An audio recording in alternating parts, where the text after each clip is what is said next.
အဲ့တော့ဖြစ်ကြောင်းရဲ့ကုံစင်ကိုဒီနေ့ပို့ပြီးတော့အသေးစိတ်လေးပြောချင်ပါတယ်အမေရိကန်သဘောထားကနေဒါရဲ့သဘောထားဒါ trade war နဲ့ပတ်သက်ပြီးတော့ရုရှားဘက်ကရုရှားနိုင်ငံခြားရေးဝန်ကြီးနဲ့ရုရှားတန်အမတ်တွေရဲ့သဘောထားအားလုံးပဲမင်္ဂလာပါမြန်မာနေယူရှင်းအိုင်းကနေကြိုဆိုလိုက်ပါတယ်နေ့စဉ်နေ့တိုင်းတန်တူတန်ကောင်းတွေကိုတက်ဆက်ပေးနေတာမို့ like and subscribe လေးလုပ်ပေးဖို့တောက်ဆိုချင်ပါတယ်ယူကရိန်းသဘောထားကအားလုံးသိပြီးသားပါယူကရိန်းသဘောထားပြင်သစ်သဘောထားဥရောပသဘောထားဂျာမနီသဘောထားလက်နက်တပ်ဆင်မဲ့အနေထားနေတိုးရဲ့ဥဆောင်မှုကဏ္ဍနေတိုးရဲ့အနေထားနေတိုးမှာအမေရိကန်ဥဆောင်မှုကနေဥရောပဥဆောင်မှုကိုပြောင်းမယ်ဆိုရင်ဘာတွေဖြစ်နေတဲ့အခက်အခဲတခါအမေရိကန်လက်နက်ကိုဝယ်ထားတာဖြစ်တဲ့အတွက်ဝယ်ထားတဲ့နိုင်ငံတွေမှာဘာအခက်အခဲတွေရှိနေသလဲအဲ့တော့အမေရိကန်ကနေတိုးကိုဘယ်လိုထိန်းချုပ်ထားသလဲအဲ့တော့အမေရိကန်ကမရှိဘူးဆိုရင်နေတိုးကဘာဖြစ်သွားမလဲအဲ့တော့အမေရိကန်မရှိပေမဲ့လည်းအမေရိကန်လက်နက်တွေဝယ်ထားတဲ့လူတွေကအဲ့ဒီလက်နက်ကိုသုံးလို့ရမရ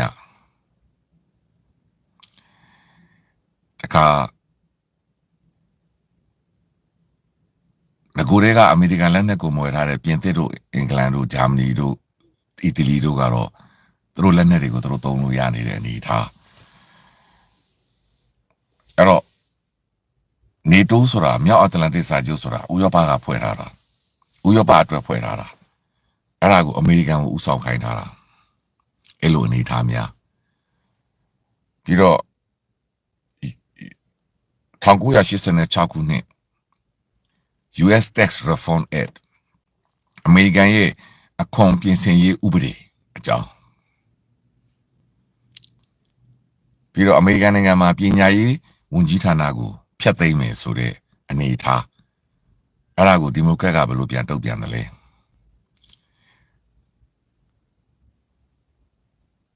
ပြီးတော့ယူကရိန်းနိုင်ငံသားတွေကို TRS ပေးထားတဲ့အမေရိကန်ကနေပြီးတော့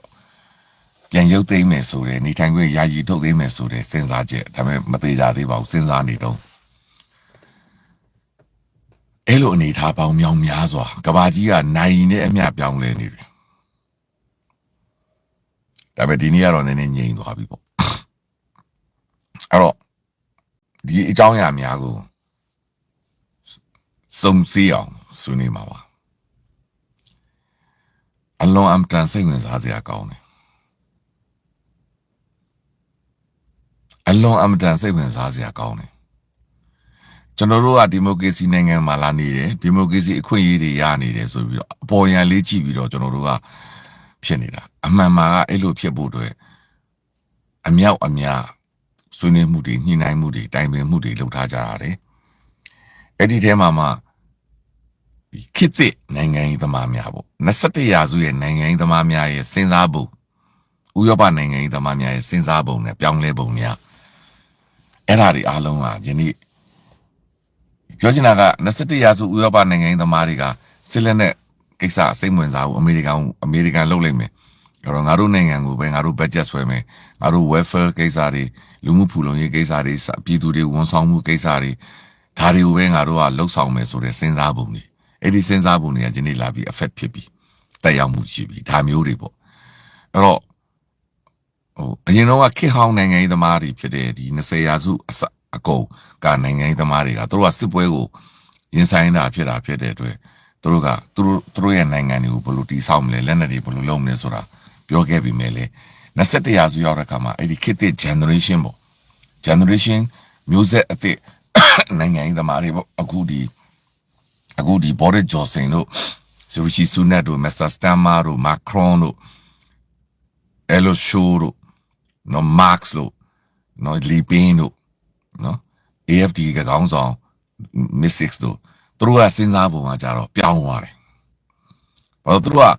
တာယာတဲ့ဘဝမှာငြိမ်းချမ်းနဲ့အေးစစ်စစ်ဒီစနစ်ပေါ်မှာဒီခေတ်ဟောင်းကနိုင်ငံရေးသမားကြီးတွေရဲ့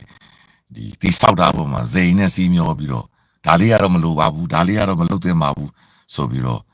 စစ်ရေးကိုပစ်ထားကြတာစစ်ရေးကိုပစ်ထားကြတာ အဲ့တော့အဲ့ဒါကိုပြစ်ထားပြီးတော့တိုင်းပြည်ကိုစစ်လက်နက်တွေတိဆောက်ဖို့စစ်အင်အားတွေတိဆောက်ဖို့တခါခစ်တဲ့လူငယ်တွေကလည်းစစ်ပွဲတွေဆိုတာမဖြစ်တော့ပါဘူးကဘာကြီးကအေဂျင့်နေပြီးဘာကြောင့်စစ်သားလောက်ရမှာလဲဘာကြောင့်ငါတို့ကအသေးခံပြီးတော့စစ်တိုက်ရမှာလဲဆိုပြီးစစ်ထဲမဝင်တဲ့ကိစ္စတွေအစိုးရဆိုတဲ့လူတွေကလည်းဘတ်ဂျက်တွေမှာစစ်သားအသစ်တွေကိုမစုဆောင်းတာတွေလက်နက်တွေမစုဆောင်းထားတာတွေမပြင်ဆင်ထားတာတွေအဲ့ဒါမှပိုပြီးအရေးကြီးတဲ့ချက်က satellite ကဘာကြီးကတော့တိုးတက်နေတာကိုယ့်ရဲ့ကိုယ်ပိုင်ဂျိုတုတွေဒီလှုပ်ပြီးတော့အဲ့ဒီကိုယ်ပိုင်ဂျိုတုတွေနဲ့ကိုယ်ပိုင်လက်နက်တွေနဲ့ကိုယ်ပိုင်ထောက်လန့်ရေးတွေကိုမတိဆောက်ထားတဲ့ကိစ္စမတိဆောက်ထားတဲ့ကိစ္စကြတော့ဥရောပမှာအခု Starlink လို့ Elon Musk ကိုသွားအားကိုးနေတာအဲ့တော့ Elon Musk မရှိရင်ယူကရိန်းကဒုက္ခရောက်ပြီအဲ့ဒါကိုသိထားတာဖြစ်တဲ့အတွက်တရုတ်နိုင်ငံကထိုင်ဝမ်နိုင်ငံရဲ့မြေအောက်မှာရှိနေတဲ့ရေအောက်ကနေတွေ့ထားတဲ့အင်တာနက်ကေဘယ်ကြိုးတွေကိုမိုင်ထောင်နဲ့ချီပြီးတော့တရုတ်နိုင်ငံဖျက်ဆီးနေပြီပြောချင်တာကထိုင်ဝမ်ကိုဝင်သိမ်းပြီးမသိမ်းခင်ပြင်ဆင်နေတာထိုင်ဝမ်ကိုဝင်သိမ်းလိုက်ပြီးတာနဲ့ထိုင်ဝမ်နိုင်ငံကကဘာကြီးနဲ့အဆက်အသွယ်ပြတ်သွားအောင်သူလှုပ်လိုက်နိုင်ထိုင်ဝမ်မှာဘာများဖြစ်နေတာမသိတော့ဘူးသူထိုင်ဝမ်ကိုသူကစိတ်ချိုက်လှုပ်လို့ရအောင်ပြင်ဆင်တာရုရှားကအဲ့ဒီကိစ္စကိုမပြင်ဆင်ခဲ့တာဖြစ်တယ်ရုရှားခံလိုက်ရတာပြောချင်တာကရုရှားကမပြင်ဆင်လိုက်ရတော့ရုရှားကဝုန်းတိုင်းနဲ့2022ခုနှစ်မှာဝင်သိမ်းတဲ့ခါကျတော့လက်စမီတွေဘယ်လောက်ဖြစ်သူတို့မှာအင်တာနက်ရှိနေတယ် Starlink လိုဟာမျိုးတွေပေါ့နောက်တစ်ခုကလည်းသူတို့ရဲ့ကိုယ်ပိုင်အင်တာနက်ရှိတော့ကဘာကြီးကိုဘာဖြစ်ပြနေလဲဆိုတော့ချပြလိုက်တဲ့ခါကျတော့ပူတင်ကသူထင်တယ်လို့မသိမ်းလိုက်ရဘူးအဲ့တော့အဲ့ဒါမျိုးဆက်ဆက်မှုတွေအဲ့တော့တရုတ်ကထိုင်ဝမ်ကိုသိမ်းဖို့အတွက်အဲ့ဒါတွေအလုံးလုပ်နေပြီအခုဒီထိုင်ဝမ်ရေလက်ကြားအောက်မှာရှိတဲ့ရေအောက်ကတွဲထားတဲ့လမ်းတွေဒီအင်တာနက်ကေဘယ်ကြိုးတွေကိုတရုတ်စစ်တပ်ကတရုတ်သင်းမောကြီးတွေကဒီနှစ်ပိုင်းတွေအတွင်းမှာအကြီးအကျယ်ရင်ငုပ်ပြီးတော့ဖြတ်တောက်မှုတွေနဲ့တောက်ရှက်မှုတွေအကြီးအကျယ်လုပ်နေပြီပြောချင်တာကထိုင်ဝမ်ကိုဖြတ်လေးပြလုပ်ပြီးမှထိုင်ဝမ်ကိုဝင်မှာ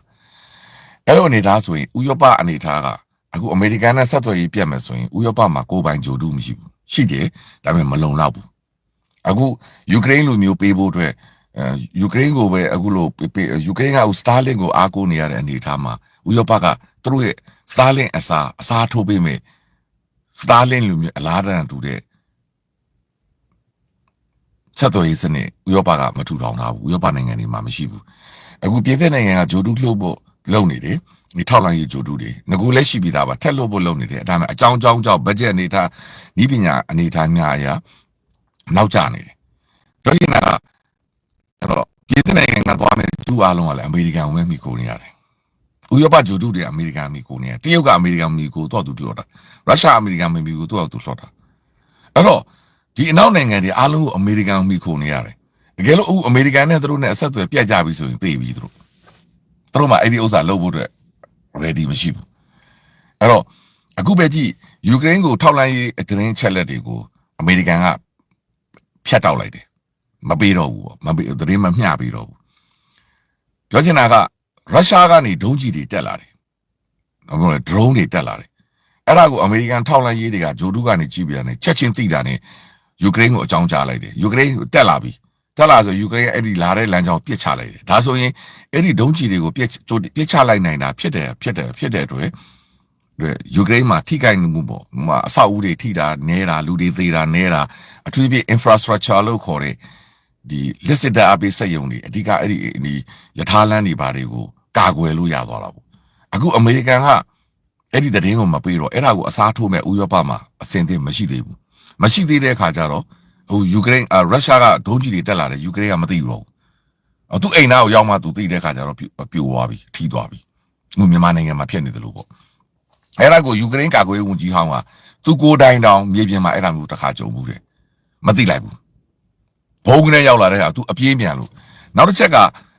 အဲ့လိုမျိုးရုရှားကနေပြီးတော့ဒုံးကျည်တက်လာတယ်သူဒီမဟုတ် drone တွေတက်လာပြီဆိုရင်လမ်းကြောင်းကိုသိပြီဆိုတာ ਨੇ အမေရိကန်ထောက်လှမ်းရေးကသိတာ ਨੇ ယူကရိန်းထောက်လှမ်းရေးကိုအကြောင်းကြားရင်ယူကရိန်းကအဲ့ဒီဒုံးကျည်လာမဲ့ပြစ်မှတ်နေရာမှာရှိတဲ့ပြည်သူတွေကိုလေကြောင်းဆွဲတံပေးလို့ရတယ်ဝေါ်တက်လာရင်ပြည်သူတွေအလှဖြစ်သွားပြီးတော့ဘုတ်ကိုကြီးကိုပြေးဖို့အချိန်ရသွားတယ်အဲ့ဒါတကယ်လို့အဲ့နေရာဒုံးကျည်ကိုမပြစ်ချနိုင်လို့ဒုံးကျည်ရောက်လာရင်တော့ပြည်သူတွေအသေးပြောင်းနေမယ်ကာကွယ်လို့ရတယ်ဘုံကိုချင်းမှာခိုလို့ရတယ်ဒါပေမဲ့အခုလိုမျိုးအမေရိကန်ကထောက်လှမ်းရေးဖြတ်လိုက်တဲ့ခါကျတော့ ယူကရိန်းကအကာအကွယ်မေ့သွားတော့ရုရှားဒုံးကျည်တက်လာတယ်